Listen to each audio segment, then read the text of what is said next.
미국 트럼프 행정부 측에서 IRA의 롤백을 또다시 제안을 하고 있습니다. 왜 이런 상황이 나오고 있냐면 연초에 7개월짜리 임시 예산안을 공개했습니다. 미국은 지금 돈을 쓸 때가 굉장히 많은데 그에 비해서 예산이 부족한 상태입니다. 예산이 부족한 상태는 미국이 그냥 마음만 먹으면 돈을 찍어내면 되겠다라고 생각할 수 있지만 돈을 찍어내는 것도 한도가 있습니다. 그걸 부채 한도라고 해요. 지금 부채 한도 수준까지 도달한 상태여서 추가로 돈을 찍어낼 수가 없는 상황이고 기존에 있는 돈을 가지고 최대한 활용을 해야 됩니다. 그래서 도지가 나온 거고 일론 머스크 시켜서 여러 가지 예산 삭감 프로젝트를 진행했던 겁니다. 연초에도 돈이 없다 해가지고 결국에는 7개월짜리 임시 예산안을 공개를 했습니다. 이게 7개월짜리인 이유는 2025년도 10월까지밖에 못 쓰는 이유는 뭐냐면 결국에 지금 통과시켜야 되는 거는 2026년도 회계연도인 25년도 10월부터 내년 9월까지 쓸 예산에 대한 제안서입니다. 그래서 지금 트럼프가 이래저래 삭감을 하고 지출을 줄이자 뭘 늘리자라고 얘기를 하는 겁니다. 그럼 트럼프 행정부 입장에서는 우선순위가 있을 겁니다. 보다 더 먼저 돈을 투입해야 되는 분야들이 있을 것이고 그렇지 않다라고 판단하는 분야가 있을 것인데 그렇지 않다라고 판단하는 분야가 바로 지금 청정에너지 쪽을 보고 있는 것이고 이번에 요 셧다운을 막기 위한 예산 조정 과정에서의 중요점이 뭐냐면 예산 조정 절차가 이번에 개시가 되었습니다. 그러니까 원래라면은 상원에서 통상 60표가 필요합니다. 그러면 공화당이 밀어붙이더라도 민주당이 필리버스터를 통해서 방해를 할 수가 있어요. 근데 예산 조정 절차가 개시되는 시점부터는 민주당이 반대를 하더라도 공화당은 그들의 지지가 없어도 세금이나 국경 보안, 군사 지출 등 트럼프가 우선순위라고 생각하는 것에 대해서 먼저 법제할 수 있는 그러한 기반을 마련했다고 보시면 되겠습니다. 그래서 작년과 그 재작년 그리고 예전 정권에서는 트럼프가 IRA를 없애자 혹은 전기차 의무화를 폐지하자 이런 얘기를 했을 때 결국에는 의회에 가서 통과를 해야 되는 좀 복잡한 절차가 있어서 그래 저거 말뿐이야 라는 느낌이었는데 이번에는 정부가 위기에 빠졌다. 우리는 예산 조정을 해야 된다. 예산 조정 절차를 거치겠다라고 명분을 제시하기 때문에 조금 더 강력하게 밀어붙일 수 있는 상황은 맞습니다. 그래서 나왔던 내용은 요겁니다. 미국 하원 측에서 예산안에서 기후와 청정에너지 대폭 축소 목표. 미국 공화당 측에서 EV 관련되어 있는 세액공제 혜택이나 대출 프로그램에 대해서 죽이려고 하고 있다. 이렇게 제목이 나와 있죠. 근데 이 전기차 관련된 IRA 정책은 크게 두 가지가 있다라고 말씀을 드렸습니다. 생산자 세액공제와 소비자 세액공제예요. 근데 이번 내용에서는 생산자 세액공제, AMPC 관련된 내용들은 나오지 않았습니다. 생산자 세액공제가 중요한 거는 우리나라의 셀 3사들과 미국에 진출해 있는 관련된 업종에 있는 기업들인데 예전부터도 그렇고 이번에도 그렇고 생산자 세액공제에 대한 내용들은 나오고 있지 않습니다. 왜냐 그거는 미국에 들어와서 쇼링을 하는 과정에 필요한 세액공제이기 때문에 지원을 해주고 있는 것이고 소비자 세액공제가 전기차를 구매하는 고객들에게 주는 세액공제입니다. 즉 이게 지금 폐지되어야 된다라고 주장을 하고 있는 겁니다. 만약에 소비자 세액공제가 없어지게 된다면 소비자들 입장에서는 내연기관차와 전기차를 놓고 봤을 때 확실하게 아직까지는 전기차가 더 비쌉니다. 그러면 당장 7,500달러의 세액공제는 규모가 매우 큰 겁니다. 예를 들어서 우리가 4만 달러의 차량을 구매한다라고 했을 때 7,500달러 정도면 거진 20% 가까이 되는 비중을 차지하고 있는 거죠. 그래서 소비자 세액공제가 폐지되거나 했을 때는 미국 내에서 전기차 구매가 촉진이 일어나지 않을 수가 있다. 소비자 입장에선 고민하다가 전기차 안 사고 다른 자동차를 택하지 않겠냐 이런 논리입니다. 그리고 또 중요하게 봐야 될 게 핵심적인 배터리 생산 세액공제는 그대로 유지를 하지만 새로운 조항은 일부 중국 기업이 만든 구성 요소를 사용하거나 중국 기업과 라이센스 계약을 맺고 생산된 차량에 대한 세액공제를 금지한다는 겁니다. 그리고 요거는 미국 내에서 판매되는 차량에 대한 것들이라서 해당 내용에 대한 자세한 퍼센티지 같은 내용들은 추후에 나올 겁니다. 몇 퍼센트 이상 쓰면 안 된다, 혹은 중국 거를 조금이라도 쓰면 안 된다, 이런 식으로 얘기가 나올 수 있죠. 여기서 가장 예민하게 나올 수밖에 없는 건 또 흑연 관련된 원자재 내용들이 나오게 될 겁니다. 그래서 현재로서는 청정 에너지 세액 공제를 단계적으로 폐지를 하자, 그리고 전기 자동차와 재생 에너지에 대한 지출을 삭감하고 기타 관련되어 있는 기후 기금들을 환수하는 계획들을 발표한 겁니다. 여기서 환수하는 금액들은 기투자되어 있는 것들은 제외해 놓고 아직 투자되지 않은 잉여 자금에 대해서는 환수를 하자, 이런 계획을 발표하고 있는 것이고요. 또 여기서 포함되어 있는 게 45Y 세액공제의 신속한 단계적 폐지가 포함되어 있습니다. 이게 뭐냐면 앞서 나와 있듯이 소비자랑 생산 쪽이 아니라 에너지를 생산하는 기업들과 단체에게 줬었던 세액공제 혜택이었습니다. 여기에 원래 포함이 되는 게 풍력과 태양광 에너지 이런 쪽인데, 같이 엮여서 들어가는 게 또 ESS 에너지 장치에 대한 세액공제 또한 포함되어 있습니다. 이것도 좀 중요합니다. 2022년도에 IRA에서 나왔던 게 양도성입니다. 그러니까 특정 기업이 세액공제 혜택의 크레딧을 받았어요. 그럼 이걸 다른 기업에게 판매할 수가 있는 겁니다.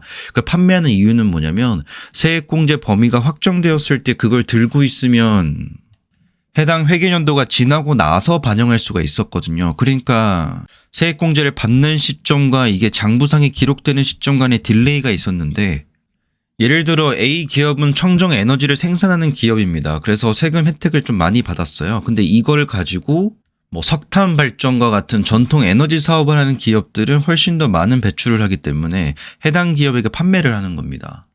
그럼 A 기업 입장에선 빠르게 수익성을 인식할 수 있다는 장점이 있었는데 이러한 양도성도 없앨 예정이라고 합니다.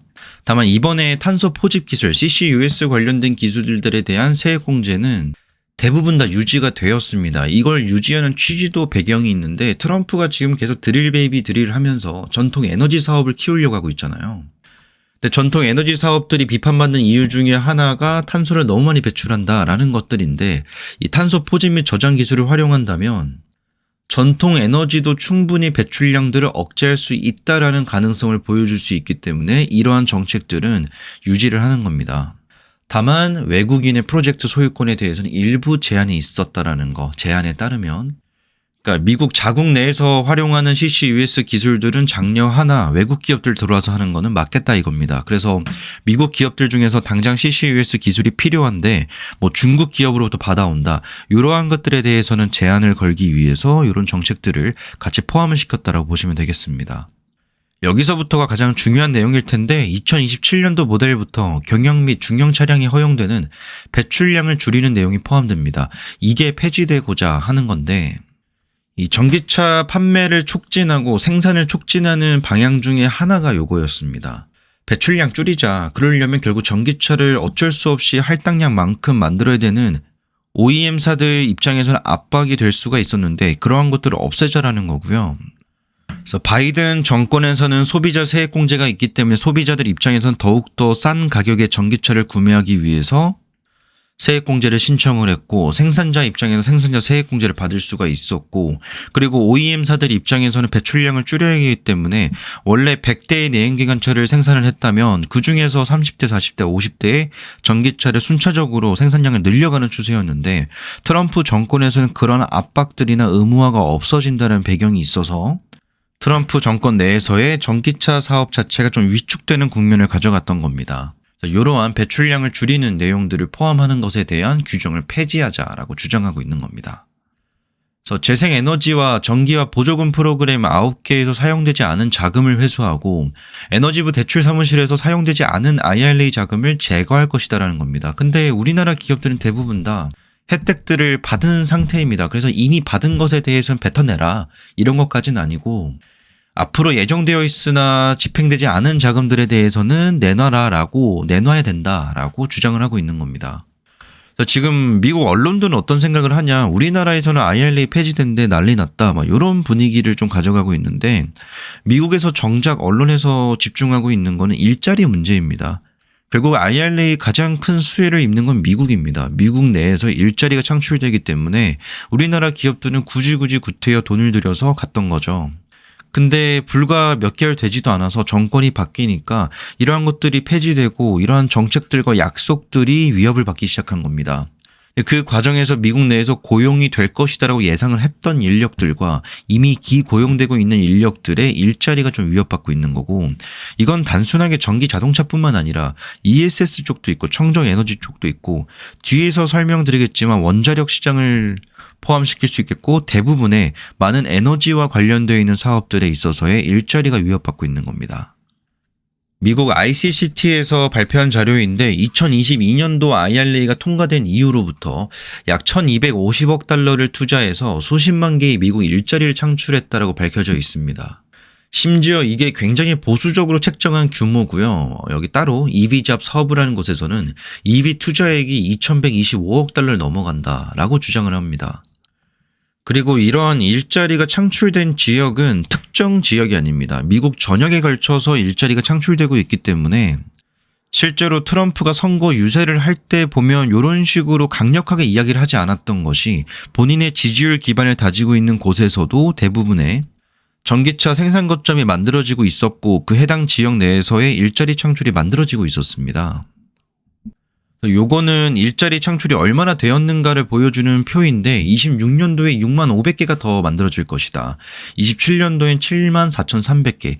단계적으로 계속 늘어나서 28년도에 한번 점프를 띄워주면서 꾸준하게 IRA 혜택으로 인해서 생길 수 있는 일자리의 규모는 점점 커지는 것으로 통계가 잡힙니다. 그리고 이 중에서 가장 의존도가 높은 게 미시간, 텍사스, 테네시인데 상위 주들의 목록들을 보면 아시겠지만 트럼프를 지지했던, 트럼프가 선거 당시에 빨갛게 물들였던 지역들이기도 합니다. 요런 내용들 말고도 이제 원자력 시장에 대해서 세액 공제에 관련된 내용들도 나오고 있습니다. 다만 이 45U 크레딧 같은 경우에는 기존의 원자력 발전소에 대한 지원 금액들이 많이 포함되어 있기 때문에 이거는 어느 정도 일부 축소되거나 변경될 가능성이 있다라고 알려져 있습니다.